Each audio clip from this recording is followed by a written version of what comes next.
people. To a modern American audience of 9-year-olds. Yeah, that's right. Not only 9-year-olds, but perhaps to their parents or to the religious right, etc. Do you think they're... well, actually, I think the religious right would have more problem with the girl who's just dressed in a sweater and is covered in lizards.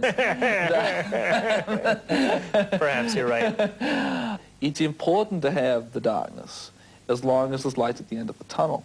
And I think what's being lost in the debate at the moment is that you can't scrub the picture completely clean. You can't make it all saccharine, because if you do, you start to lie to kids.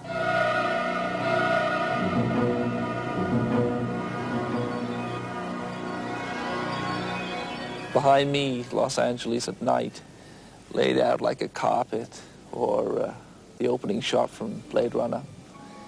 This is in some ways a very trivial city, a very superficial city. It's quite in love with the surface of things, and maybe sometimes neglects its heart and its spirit. But it does have many casual enchantments. The site behind me has to be one of the most beautiful sights of any city that I know.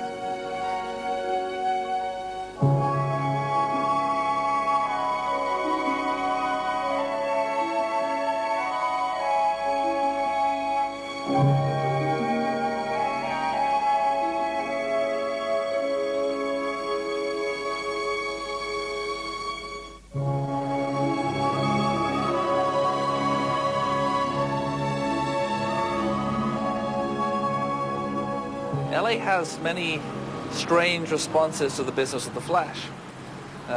It's a place where people tan over their diseases. It's a place where people have incredible pieces of surgery done to their bodies to reshape them. And it's a place where people work out relentlessly, sweat their bodies to rack and ruin in order to be beautiful. It's a place which worships the flesh in every form, and boy, I feel at home here.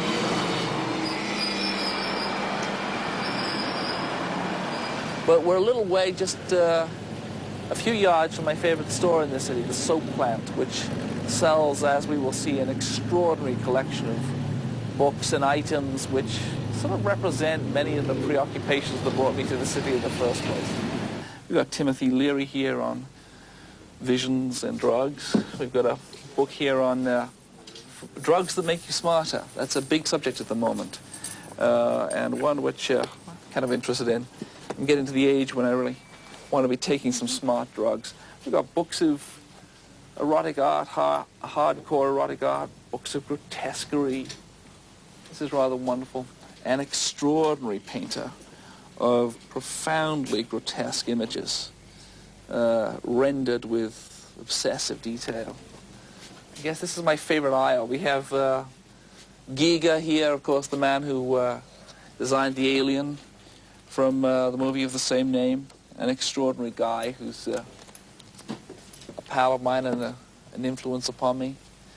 Mr. Ripley, there you go, a compendium of curiosities from the Believe It or Not archives.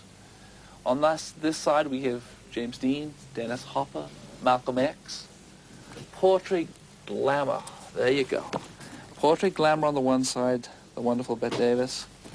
And on the other, some Joel Peter Witkin. I don't know how familiar people are with Mr. Witkin's images, but magnificently dark and depraved images.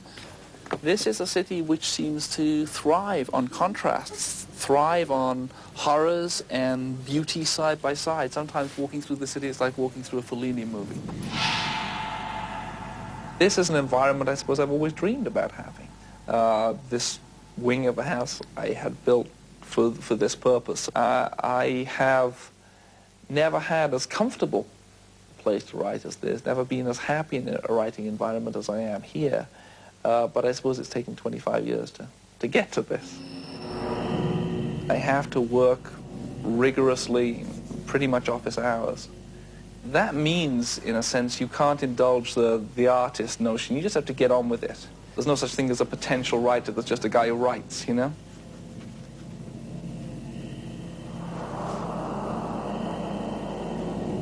At the moment, I'm working on a 600, 700-page novel, Everville. And that means that I I am very structured, very rigorous, and won't even read back over what I've written until I get to the end of each draft.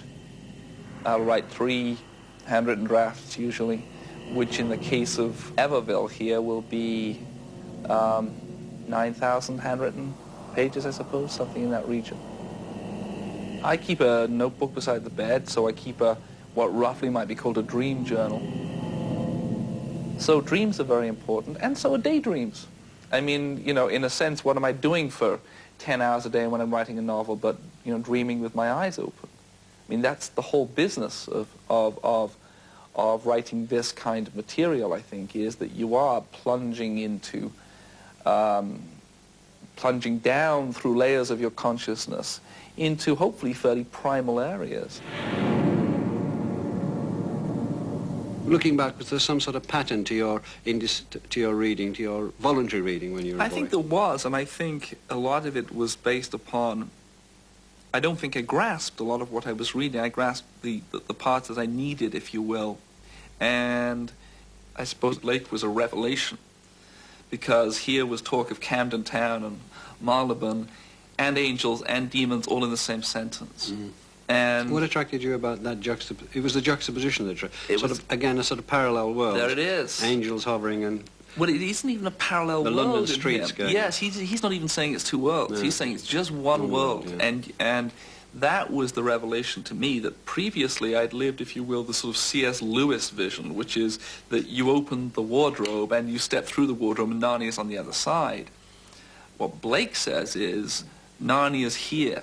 What Blake says is the metaphysical life, the life of angels and demons, occupies the same streets that we are walking and breathing and living in. The other thing, of course, to say is that at the same time you start to realize that with Wells, with Shelley, Mary now, with Stoker, with Stevenson, with Tolkien, with C.S. Lewis, that many of the great works of fantasy, science fiction, horror fiction were written, you know, by Brits. Mm-hmm. And I suppose it wasn't until I got to university that I realized how condescending people could be about this kind of fiction. Just because we turn 16 and become embarrassed by asking the questions doesn't mean we don't still continue to say, why am I here? Who put me here? What's it worth? Is there a God? All of those questions, which remain every bit as legitimate at the age of 41 as they did when I ceased asking them out of embarrassment when I went to university, because I suppose the vocabulary, you know, I studied philosophy at university for a period, and linguistic philosophy was still very much a legitimate source of endeavor, and I really wasn't interested in that. I wasn't interested in studying semantics as a means to knowing why I was on the planet. Mm. I wanted to ask the questions Blake asked. Actually, I wanted to give the answers Blake gave. and so I think that's what touches the fans. I think it's the sense that I'm saying we live in a world full of these unseen powers. And don't be shy about allowing your imagination to open to that possibility, even if it's only in the pages of a book. These metaphysical and fantastical themes explored in Barker's epic novels such as Weave World, The Great and Secret Show and Imagica have broadened his appeal, drawing him away from the horror fiction which first established his reputation. No attention. Yeah, we had no damage at all. I'm quite into the occult myself, and I find it's very accurate. I don't know whether he does a lot of occult research or anything, but it's kind of very true. It really rings true to me. Jay and Clive. Okay. Thanks, guys. Have a great one. The female characters are really strong, and I find that's unusual with a male author. Also, I don't know if you remember, I made you a pinhead fridge magnet. I still have it. I've made you another I still one. have it, It's a absolutely. Rawhead Rex fridge magnet. It also glows in the dark. It's a Rawhead Rex fridge magnet. Isn't that cool? And it glows in the The dark. teeth do. And they just deal so much more to me with the more sort of intrinsic, basic thing of life, inevitable death, and what it is to be human, the predicament we're in.